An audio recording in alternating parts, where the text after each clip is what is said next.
سلطان مراد اول کی شہادت کے ساتھ جنگ قصوہ کا بھی اختتام ہوا۔ شہزادہ بایزید جب اس جنگ سے لوٹ کر واپس آئے تو تمام سرداروں نے ان کا استقبال سلطنت عثمانیہ کے نئے سلطان کی حیثیت سے کیا، لیکن تخت نشین ہوتے ہی سلطان بایزید نے پہلا کام یہ کیا کہ اپنے چھوٹے بھائی شہزادہ یعقوب کو، جس نے اس جنگ میں بہادری اور فوجی قیادت کے اعلیٰ جوہر دکھائے تھے، فوراً قتل کروا دیا۔ یہ عثمانیوں کی تاریخ کا پہلا قتل تھا جو تخت و تاج کے لیے ہوا۔ جنگ قصوہ کے بعد سربیا کے سلطان نے بایزید سے صلح کر لی، خراج کی ایک رقم متعین کی، 5000 سپاہیوں کا ایک دستہ سلطان کی مدد کے لیے متعین کیا گیا۔ اس کے علاوہ سربیا کی شہزادی ڈسپینیا کو سلطان بایزید کے نکاح میں دے دیا گیا۔ مشرق میں اناٹولیا کی اکثر ریاستیں سلطنت عثمانیہ میں ضم ہو چکی تھیں۔ باقی ماندہ ریاستوں کو سلطان بایزید نے فتح کر کے اپنی حکومت میں شامل کر لیا۔ اس کا نتیجہ یہ ہوا کہ عثمانی ترک بحر ایشیا کے ساحل تک پہنچ گئے۔ یہیں سے عثمانیوں کے بحری بیڑے یعنی نیول فورسز کی ابتدا ہوئی۔ اس دوران قسطنطنیہ کا شہنشاہ وفات پا گیا اور اس کا بیٹا منیول سلطان سے اجازت لیے بغیر شہنشاہ ہوا۔ بایزید کو یہ بات ناگوار گزری اور اس نے قسطنطنیہ کا محاصرہ کر لیا، لیکن 7 ماہ بعد بہت ہی کڑی شرائط پر یہ محاصرہ اٹھا لیا گیا۔ خراج کی ایک بہت بڑی رقم طے ہوئی۔ قسطنطنیہ شہر کے بیچوں بیچ ایک مسجد تعمیر کروائی گئی، ایک شرعی عدالت کا قیام ہوا۔ اس کے علاوہ مسلمانوں کی ایک بڑی تعداد کو قسطنطنیہ میں بسایا گیا اور اسی وقت سے اس شہر کا نام استنبول پڑا۔ اس کے بعد سلطان نے ولاچیا کا رخ کیا۔ ولاچیا نے بھی سلطان کو خراج دینے کی شرط قبول کی۔ 1393 میں بایزید نے اپنے سب سے بڑے بیٹے عثمان پاشا کو بلغاریہ کی طرف روانہ کیا۔ اس سے پہلے بلغاریہ کا کافی حصہ عثمانی فتح کر چکے تھے۔ سلطان پاشا نے بلغاریہ کے دارالحکومت ترنووا کو فتح کر کے تمام بلغاریہ کو اپنی حکومت میں شامل کر لیا۔ اب سلطان بایزید ہنگری پر حملے کی تیاری کر رہے تھے۔ انہیں خبر ملی کہ کرمانہ کی ایک امیر نے بغاوت کر دی ہے۔ کرمانیہ کے امیر علاء الدین سلطان بایزید کے سالے بھی تھے، لیکن عثمانیوں کی بڑھتی ہوئی طاقت سے شدید حسد میں بھی مبتلا تھے۔ بایزید یہ خبر سن کر اناٹولیا پہنچے، ان کی فوجوں کو شکست دے کر انہیں گرفتار کر لیا اور پوری کرمانیہ ریاست کو اپنی تحویل میں لے لیا۔ ان تمام فتوحات کے اعزاز میں مصر کے عباسی خلیفہ نے بایزید کو سلطان کا لقب دیا۔ اب کچھ دن آرام کے بعد بایزید عیش و عشرت میں مصروف ہو گئے۔ شہزادی ڈسپینیا کی ترغیب سے شراب بھی پینا شروع کر دی، جسے اب تک کسی بھی عثمانی حکمران نے ہاتھ بھی نہیں لگایا تھا۔ لیکن جلد ہی جلد یہ خواب ٹوٹا اور سلطان بایزید کو یہ خبر ملی کہ یورپ میں عظیم الشان صلیبی لشکر تشکیل پا رہا ہے اور اس کی تعداد اتنی بڑی ہوگی کہ یہ سلطنت عثمانیہ کو اپنے ساتھ بہا لے جائے گا۔ ہنگری کا بادشاہ سیجسمنڈ یہ بات جانتا تھا کہ سربیا اور ولاچیا کے بعد اب اس کی باری ہے، اس لیے اس نے یورپ کی مسیحی ریاستوں سے مدد طلب کی۔ جنگ قصوہ میں جو اتحاد قائم ہوا تھا اس میں صرف مشرقی ریاستوں نے حصہ لیا تھا، جبکہ اس مرتبہ پوپ نے خود اس جنگ کی سرپرستی کی اور مغربی یورپ کے ممالک اٹلی، جرمنی، بیویریا اور فرانس کو اس اتحاد کی دعوت بھیجی۔ سیجسمنڈ نے ولاچیا کو بھی اس جنگ میں شامل کر لیا، جس کی حال ہی میں ترکوں سے صلح ہوئی تھی۔ یوں ایک لشکر جرار وجود میں آیا جس کا جوش قابل دید تھا۔ یورپی اقوام نے اتنا بڑا لشکر اپنی زندگی میں پہلے کبھی نہ دیکھا تھا۔ ان کا دعویٰ تھا کہ اگر آسمان بھی ٹوٹ کر گر پڑا تو نعوذ باللہ اسے ہم اپنے نیزوں پر اٹھا لیں گے۔ اس طرح ان کے ارادے بھی بہت بلند تھے۔ ان کا ماننا تھا کہ سلطان بایزید بھول کر بھی اس لشکر کے سامنے آنے کی جرأت نہ کرے گا۔ ہم عثمانیوں کو روندتے ہوئے شام کو فتح کریں گے اور بیت المقدس پر قبضہ کر کے مسلمانوں کو بے دخل کر دیں گے۔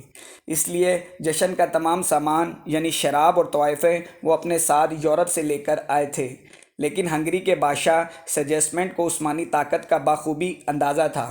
وہ انہیں سمجھاتا مگر یہ اپنی مستیوں میں مصروف رہتے۔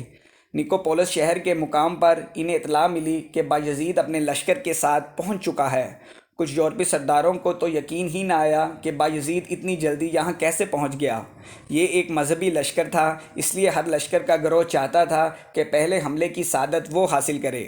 سیجسمنڈ نے انہیں سمجھانے کی بہت کوشش کی، لیکن مذہبی جنون میں مبتلا ہو کر ایک بے ہنگم انداز میں عثمانی فوج پر حملہ آور ہوئے اور عثمانیوں کی اگلی صفوں کو تہس نہس کر دیا۔ لیکن یہ صرف بے قاعدہ فوج تھی، ان کے پیچھے جانشری دستے چھپے ہوئے تھے۔ یہ دستے ایک آفت کی طرح اس لشکر پر ثابت ہوئے۔ سیجسمنٹ اور اس کے ساتھیوں نے جم کر مقابلہ کیا، مگر اس صلیبی اتحاد کو زبردست شکست کا سامنا ہوا، حتیٰ کہ ہزاروں افراد مارے گئے اور ہزاروں قید کر لیے گئے۔ شاہ فرانس کا پوتا بھی قیدیوں میں شامل تھا۔ اس جنگ نے دنیا بھر میں سلطان بایزید کا لوہا منوا لیا تھا۔ لوگ اسے یلدرم یعنی بجلی کے لقب سے پکارتے۔ سلطان بایزید نے فیصلہ کر لیا تھا کہ وہ پورے یورپ میں اسلامی جھنڈا لہرا کر چھوڑے گا۔ لیکن انہی دنوں مشرق میں ایک نئی طاقت بڑی تیزی سے ابھری تھی، جس کا نام امیر تیمور تھا۔ اس نے اپنی جنگی تدابیر سے دنیا کو ڈرا رکھا تھا۔ جب یہ دنیا کی بڑی بڑی طاقتوں کو زیر کر چکا، تب اس کی نظر سلطنت عثمانیہ کی جانب گئی۔ دوسری طرف سلطان بایزید جو پے در پے اپنی فتوحات کی وجہ سے انتہائی غرور و تکبر کا شکار ہو چکے تھے، امیر تیمور کو ذرا بھی خاطر میں نہ لاتے تھے۔ اس کے علاوہ مختلف ریاستوں کے امیر جن سے تیمور نالاں تھے، پناہ کے لیے بایزید کے پاس پہنچے، جبکہ یورپی ممالک کی مسیحی ریاستیں تیمور کی خدمت میں حاضر ہوئیں۔ انہی سرداروں اور سفیروں کو لے کر دونوں حکمرانوں کے درمیان نہایت ہی تلخ خط و کتابت ہوئی اور یوں جنگ کو ناگزیر بنا دیا گیا۔ امیر تیمور نے سلطنت عثمانیہ سے زور آزمائی سے پہلے مصر اور شام کو زیر کرنا ضروری سمجھا، تاکہ اس جانب سے سلطان بایزید کو کوئی مدد فراہم نہ ہو سکے۔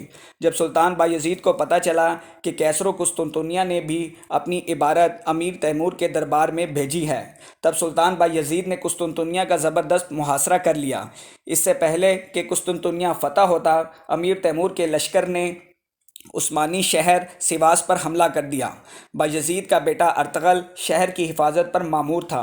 امیر تیمور نے اس قلعے کی بنیادیں کھود کر اسے زمین بوس کر دیا اور اندر موجود 4000 لوگوں کو ایک گڑھا کھود کر زندہ دفن کر دیا گیا۔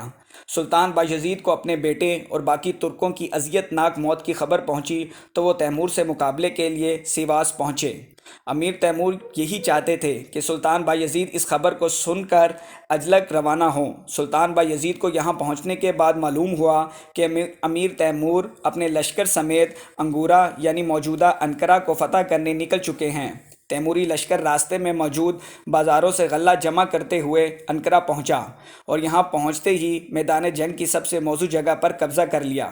شہر کا محاصرہ کر کے پانی کی سپلائی روک دی گئی۔ دوسری طرف سلطان بایزید بھی تیمور کا پیچھا کرتے ہوئے انقرہ کے راستے پر تھے، لیکن راستے میں غذائی اجناس کی قلت پیش آئی، کیونکہ تیموری فوج پہلے ہی اسے صاف کر چکی تھی۔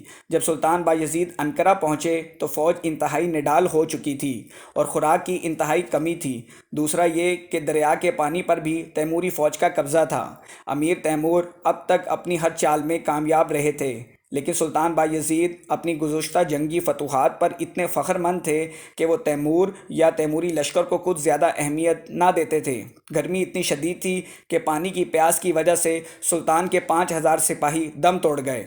اب حملہ ناگزیر ہو چکا تھا، چنانچہ سلطان نے حکم دیا اور سن 1402 میں یہ تاریخ ساز معرکہ وقوع پذیر ہوا۔ اس جنگ میں سلطان کے 4 بیٹے بھی شامل تھے اور سربیا کا بادشاہ سلطان بایزید کا سالار بھی۔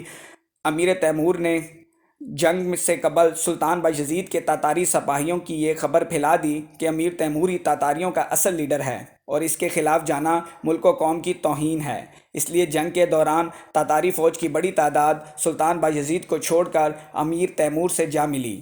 اس کے علاوہ سلطان کی فوج کا ایک حصہ یورپی ریاستوں کی عطا کردہ باش سپاہیوں پر مشتمل تھا، جو کہ زبردستی عثمانی سلطان کا ساتھ دیا کرتے۔ انہوں نے بھی عین موقع پر سلطان بایزید کا ساتھ چھوڑ دیا۔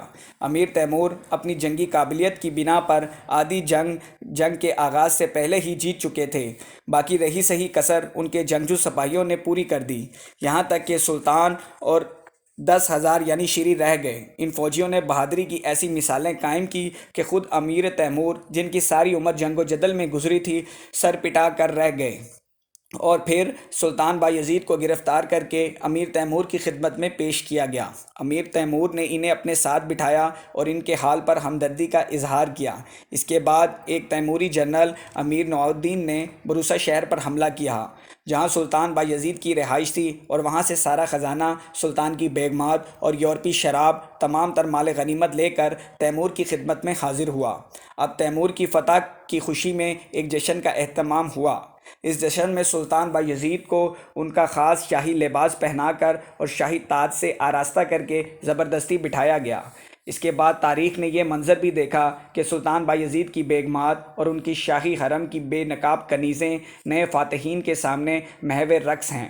انہی عورتوں کے درمیان اسے اپنی پیاری بیگم ڈسپینیا بھی نظر آئی، جسے سلطان اتنی محبت کیا کرتے تھے کہ شادی کے بعد بھی اسے مذہب تبدیل کرنے پر مجبور نہ کیا۔ سلطان بایزید اس جشن میں بالکل ساکن بیٹھے رہے اور نہایت بے چارگی کے عالم میں ان کے حسین چہروں کو دیکھتے رہے جو کبھی ان کی ملکیت ہوا کرتے تھے۔ تیموری سلطان بایزید کے اس حال کو دیکھتے ہوئے کوئی ہنستا، کوئی عبرت حاصل کرتا اور کوئی بالکل توجہ نہ کرتا۔ رفتہ رفتہ یہ محفل بےہودگی کا شکار ہوتی چلی جا رہی تھی۔ یہ رقص جبراً برہنہ رقص میں تبدیل ہوتا جا رہا تھا۔ سلطان بایزید یہ برداشت نہ کر سکے اور اٹھ کر وہاں سے چلے گئے۔ محفل میں انہیں کسی نے نہیں روکا۔ امیر تیمور کو یہ اندیشہ تھا کہ کہیں سلطان بایزید فرار نہ ہو جائیں، اس لیے ان کی سخت نگرانی کی گئی۔ امیر تیمور جہاں بھی جاتے سلطان بایزید کو ساتھ لے جاتے۔ اس مقصد کے لیے ایک پنجرے نما پالکی بھی بنائی گئی تھی۔ ایک عظیم الشان سلطنت کے فرما روا کو یہ سلوک اندر ہی اندر کھائے جا رہا تھا، اور محض 8 مہینوں کے دوران سلطان بایزید کی روح اس دنیا اور اس پنجرے سے پرواز کر گئی۔ امیر تیمور نے سلطان بایزید کے جسد خاکی کو بروسا روانہ کیا۔ آپ کی تدفین سابق سلاطین عثمانی کے پہلو میں کی گئی۔ امیر تیمور کی اس تاریخی غلطی کی وجہ سے آج یورپ، جو کہ مسلمانوں کے ہاتھوں فتح ہونے جا رہا تھا، نصرانی براعظم رہ گیا۔ اگر دونوں حکمران تدبر سے کام لیتے اور یہ جنگ نہ ہوتی تو آج شاید دنیا کا نقشہ مختلف ہوتا۔ اگلی ویڈیو میں ہم 5ویں سلطان محمد اول کا تذکرہ کریں گے۔ آپ لوگوں کے پیار بھرے کامنٹس اور لائکس کا بہت بہت شکریہ۔